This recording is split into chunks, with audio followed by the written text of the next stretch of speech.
And I just remember the torture of them saying, just freestyle in the middle. And then I dropped it like it's hot, because that was the thing then. Hi Vogue, I'm Lindsay Lohan, and this is my life in looks. I'm nervous, but I'm really excited, so I just want to start and open and just see how this goes. All right, let's do this. Oh! This is Nicole Miller, this dress. It was 1998 at the Parent Trap premiere, and what shoes do I have on here? My mom still has this dress. She kept it for me. It's still at home. I'm so young and fresh and ready for a premiere. When I was doing the Parent Trap, I remember I wanted to be more like Annie because she was more preppy and reserved, and she just had a classier twist to her that I really loved. Hallie was too American for me because I was too used to that, but Annie was my favorite. I always wanted to be Annie.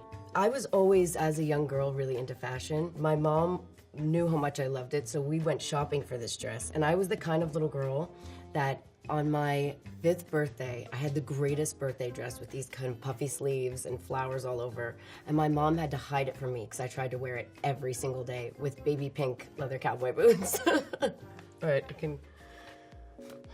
I don't even want to even like, oh, juicy sweatsuits. But why was I wearing flip-flops and a scarf? This was during Freaky Friday. And I remember Tracy Cunningham was so upset that she had to do these white highlights in my hair. And I was really just rocking the Avril Lavigne vibe because that was my character. And I kind of took it into my daily life, which, love Avril Lavigne, but for me, was not working on a daily basis, as I can see. I can't believe I don't see any red carpet here, by the way. Thank goodness, so you can't really say it was a red carpet. Okay, next. This was the first time we did a photo shoot where all of the girls got together and no one knew each other. I knew Rave and Simone because we got like an apartment that we were renting together. I mean, if you think about getting all of these actresses in a room today, just hanging out together, I feel like it'd be so different. I was one of the first girls there and we were waiting kind of on everyone else. And I was just in and out of hair and makeup very quick because I was still at the age where I would go to the bathroom and take everything down a little bit, but just leave so my freckles were covered enough because I was afraid. I was so hateful towards my freckles when I was young, and now I appreciate them as I got older. I wanted to just get ready before everyone else, so there was like no stress on me. Freaky Friday. Jamie Lee Curtis is my favorite. This, I think, was probably the most fun I've had on set, was working with Jamie Lee Curtis, just because she just has the best energy about her, and it was so fun to be able to see her become young again and then be the opposite of her. I loved dressing for Freaky Friday because I was going through that phase of I wanted to experiment too and kind of wear the baggy pants and be the rocker chick. That's why I wore the juicy sweatsuit, I think, because I was in the middle of deciding how I wanted to be. When I dressed as this character and when we flipped, it was very different for me because I wasn't like that at all. I did my own nails, and I also, on the Parent Trap, I remember, because hard candy was a big deal, I was so strong on the fact that I had to wear nail polish as Hallie, and it had to be the blue hard candy. I regretted that later, because when I had to switch over between both characters, it was a nightmare for everyone. And for this too, it had to be consistently chipped in Freaky Friday. So I always make those little last-minute decisions for a character, but it bites me in the end. But it was worth it, because it became a thing. Oh, I remember this day. This was Confessions of a Teenage Drama Queen. This was when I was like, please dress me like Britney Spears, because it was that whole era of Britney. These are things that I wish I would have saved, because I could have worn this for Halloween another year. They wanted my hair to be more red, so I bought bleach on my own. And I remember Megan Fox was with me, and I was like, don't tell them, but I'm highlighting my own hair. And this was the result, so never highlight your own hair at home with just bleach. Mean Girls. Why was I wanting to wear this dress? We were like, the character has to just be too much, and my hair, I wanted it like Jennifer Aniston, but not really because it was long. So I remember doing the fittings for Mean Girls, and I would get really excited to wear the skirts and kind of dress more girly, but then I felt really relieved when I played Katie, just coming fresh out of Africa, like, because I got to chill and be more relaxed, and everyone was kind of jealous that I was wearing sneakers and they couldn't every day. The story behind me playing Katie in Mean Girls is actually really unknown by a lot of people. I wanted to play Regina because I had just come off of Freaky Friday, and I really wanted to play like a pretty normal girl now, and I wanted to have a different kind of role than just the damaged teenager again. And Mark Waters, the director, was insistent that I played Katie, and so was Tina. They were like, no, no, no, you're the lovable one, you have to play Katie. So I was so eager to get into the transitional part of, okay, let's get to the pretty part of Katie. It's just such a lovable movie. This was my first time doing Saturday Night Live. These were the days where I was like, just make me tan. I think I did all Gucci for this whole episode. It's always so nerve-wracking before you go to do SNL when you walk out the first time. And then it becomes more comfortable after, but this time I was really nervous. And then to see all of my versions of myself that in this episode was funny. This reminds me of the Debbie Downer skit, which was so funny. I just remember thinking, if I just don't look at Jimmy Fallon, I'll be fine. And all I kept doing in the live was looking at him. And I actually got so nervous at the end, and I couldn't stop laughing that I just burst and I walked off because I didn't want to get in trouble. But then everyone started laughing, and I feel like that was one of the best experiences, just all together in everything I've ever done, because I've never had so much fun just doing something, and just when everyone becomes like, it becomes a contagious laughter, it's just the best. And then the audience can't help but laugh. I think that's the funniest on SNL, when people just break and lose it, because it's so real. When you do SNL, you're like, okay, I'm doing something right, because you want to do it again. And it's such an honor to be a part of this cast who works so hard day and night. Yeah, SNL's the best. So this is when I hosted the MTV Movie Awards. The opening didn't require me to dance. It was just supposed to be a comedy skit, but I wanted to dance. And I always think about these moments and then I wonder why I put myself through that, because I learned this dance about 25 minutes before the live show. And I just remember the torture of them saying, just freestyle in the middle. And then I dropped it like it's hot, because that was the thing then. But I remember also this look was what Lori Rock, and I was like, just give me as much jewelry as I can wear and all crosses to protect me on that stage. And I wore a Dolce & Gabbana tear-off suit, which was actually really fun to take that off. And then again, yeah, juicy. I definitely have to bring this back in the summer if I still have it. Also, I remember Sarah Jessica Parker, she had hosted something, and I asked, how many changes did she have? Because I need to have more. So I just put everyone through hell trying to get more looks. I'm so boho chic, but with diamonds. Like, what am I doing? This is when I was like I was like really changing for fashion. Like, my life was changing for fashion. And I remember this Chloe skirt. I still have this. No one wanted me to dye my hair blonde. Everyone was like, do not do that. You're gonna ruin your red hair, especially like my mom. And this is the problem. When you go from red to blonde and you do it in a rush, it goes yellow. This is the true hard fact. Don't change your natural red hair. I got ready at the Chateau Marmont in LA, and it was the first Vanity Fair, I think the first one I went to, Oscar party, and I had to stand there, and they had to stitch the back of the dress onto me because it was so delicate and dainty and I was nervous to kind of move around in it, so I sat most of the night. It's so funny, Jason Weinberg carrying my Birkin and my LV bag. Like, why did I need two purses to go to the Vanity Fair party for Oscars wearing a vintage Versace gown? Is that necessary? I just love the old Hollywood glamour. I feel like it's always timeless. It's always the best route, and you never feel bad about it afterwards. But this is experience, and this is really coming into my own of fashion and the appreciation for it.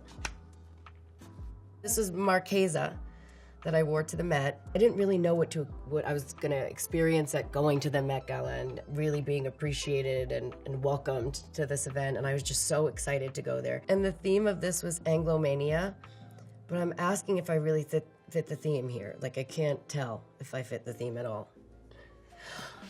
I loved this shoot.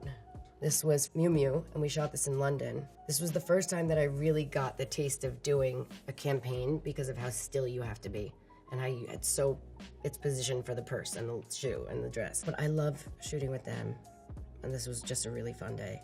And I kept all of these shoes because I love them. Oh, well, this was Georgia Rule, the premiere with Felicity Huffman and Jane Fonda. And I remember we all tried to coordinate the color scheme, like cream, what whites we were gonna do and how shiny it would be. I loved working with Jane, but I was nervous to work with her because she's Jane Fonda. And I was nervous to work with Felicity too, because there's such a force of nature and being with them. And I remember I was like 3 minutes late to set. And it was like out that I was like 3 hours late. It was 3 minutes. And she was waiting for me, tapping her foot, being like, Lindsay, we're all waiting. I was so embarrassed. It never happened again. I just really admired her, and I learned so much from her filming this, and just being a female on set and how she takes charge, and just kind of watching her and Felicity. And I've been really lucky to work with some of the greatest. If there's someone that I could say I really miss, it's Karl Lagerfeld. I remember this day in Paris, and I went backstage, and he just started layering me this. I still have this chain scarf, it's so heavy. He just wouldn't leave my side. Whenever I was in Paris, Karl was like a father to me, and he really took me under his wing. Every little habit that he would have, I would always watch, because I've never been nervous to meet anyone in my life. I met him the first time at the Fendi event in New York City for the Spy Bag. And I was just shaking. I was shaking. And I was so nervous. And from that moment on, the nerves were gone, but it's like you're in the presence of a legend. So what do you really do? And he treated me like his daughter. He wrote my mom an adoption letter that he was gonna adopt me and take me to Paris, but he had a list of rules. And I'm pretty sure we have that somewhere. I think I asked her to frame it, because he was just the best, the warmest, most loving person you could be around. Always so observant, and that was something that I really admired, because we live in such a fast-paced world that to be with someone who just observes everything and then has something to say, I feel like we forget to do a lot, which he always did. My little brother, Dakota, this was the first time I took him to Paris. He hates flying, but he flew to meet me. We just had the best time at the Saint Laurent show, and it was just so fun to be there with him, and shared fashion week with him, and just this whole experience. And the fitting we went to the night before, and that was a really fun process. My family's so important to me, so anytime that I have an opportunity to involve my sister and my brother and anything that I do, and my mom, I always jump at that chance, because you have someone so important to share it with, and those are the memories that count. I'm such a sap sometimes. Growing up, my siblings definitely had it harder than most kids their age, because I was such a public figure that they couldn't really escape any of the results of the things I did by mistake in the front of the public eye. So I feel like I also had to really lead by example as I got older and learned from my mistakes. Yeah, over time you realize how important family is, more than anything else in the world. So I'm really grateful that I was raised to appreciate the things that count. This was when my sister came to Australia with me. It was the second time I went to Australia. I had just hosted The Masked Singer. It was so fun to get dressed up like this, and with the hat and everything. My LV, my Louis Vuitton sunglasses that I have with me here.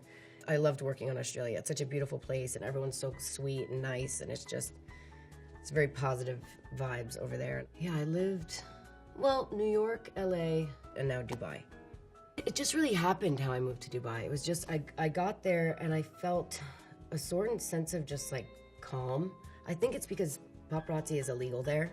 I really found that I had a private life, and I could really just take time for myself. I decided to stay there because I really learned to appreciate what it is to go do my work and then leave and just live a normal life. It took me moving there to really appreciate the time that I take for myself, instead of just going and learning to say no, and really putting myself first and choosing the things that I want to do wisely for me first. Oh, Planet Fitness. So the funny story about this is I wrapped the movie and then the next day flew straight to LA, and then we shot this commercial the next morning. So it was like just the quickest changeover. When they were giving me the Jeopardy questions, I was like, do you really want me to say that? Because some of them I actually didn't know. But it was just really fun, and it was just a great 2 days of shooting. They were really open and working with me in terms of how funny we were gonna go and how backwards we were gonna get in terms of, my past and bringing that up. And it was just really fun to be so collaborative with them and the whole team, because they really let me go there in a very comfortable way to kind of leave the past in the past for good. And I felt like this was just a great way of doing that. I feel like it was just so fun to be back on set and at Universal Studios and shooting, and I realize what I'm always meant to do, and it's always acting. I feel really grateful and very, excited to be doing all of this, and everything's paced out so well and it's happening at the right times that's really special to me. Oh, this is from my upcoming movie, Falling for Christmas with Netflix. This was the first day of filming, actually, we took this picture. The thing that happened on this day was someone on set had leaked a call sheet of where we were shooting in the location. Paparazzi were trying to find where we were shooting, and we had to get a still to release so that we had the rights to it, and then it was done the right way. I had so much fun coming to do this because I had such a different appreciation just from not filming in so long. I just was really excited to be there and just really grateful and happy to be around everyone. The difference for me is how fast they film movies now. We filmed this in five and a half weeks, which is just wild to me of how quickly you can make a movie. Parent Trap was like 8 months, 3 weeks, and 2 days. I remember that. So this was it's a whole new world for me. Well, that's it. Thank you, Vogue, for joining me on a trip down memory lane of do's and don'ts of my fashion history. Thank you so much for having me, and I can't wait to see what the next red carpet brings.